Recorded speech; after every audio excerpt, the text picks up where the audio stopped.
Mr. Speaker, this is my fifth speech in a series on voter fraud, election theft, and the presidential election. For emphasis, Congress is the judge, jury, and final arbiter of the 2020 presidential election contest. Further, America's election system is plagued by systemic flaws that promote voter fraud and election theft. Joe Biden exploited one such flaw when he brazenly promised more than 10 million illegal aliens that he will give them amnesty and citizenship if they help elect Joe Biden president. The Constitution's election clause, Article 1, Section 4, is very clear. Congress has absolute authority over the, quote, times, places, and manner of holding elections, end quote, for federal offices. Pursuant to the Election Clause and Title II, United States Code Section 7, Congress set November 3rd as the 2020, quote, day for the election, end quote.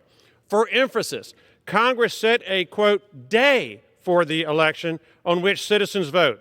Congress did not set an election week, an election month, or an election season during which citizens can cast votes.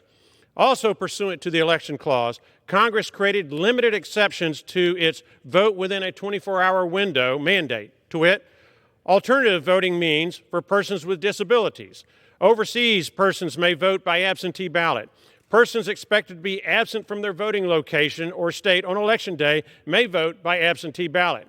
Any voting schemes that allow voting outside of congressionally mandated times and means are illegal under the Constitution and federal statute. Congress's reasons for limiting voting to one 24-hour period are described by the 2005 Bipartisan Commission on Federal Election Reform, co-chaired by Democrat President Jimmy Carter and former Republican White House Chief of Staff and Secretary of State James Baker. They strongly cautioned against overly broad absentee ballot and vote-by-mail schemes because they, quote, increase the risk of fraud, end quote. The Bipartisan Commission found that absentee voting has been one of the major sources of fraud in American elections and that vote-by-mail, quote, is vulnerable to abuse in several ways. Blank ballots mailed to the wrong address or to large residential buildings might get intercepted. Citizens who vote at home, at nursing homes, at the workplace, or in church are more susceptible to pressure, overt and subtle, or to intimidation. Vote buying schemes are far more difficult to detect when citizens vote by mail, end quote. Mr. Speaker, Congress passed laws to prevent voter fraud and election theft by establishing, with minor exceptions, a 24-hour window in which to vote. In contrast, socialist Democrats used bureaucratic allies or engaged in rigged lawsuits involving conspiratorial parties and inattentive judges to obtain sham settlement agreements that blatantly violate the Constitution and federal law to promote voter fraud and election theft with the singular goal of stealing the United States presidency. In particular, all en masse vote-by-mail schemes promote voter fraud and election theft and are illegal because they violate Congress's election procedures and 24-hour voting mandate.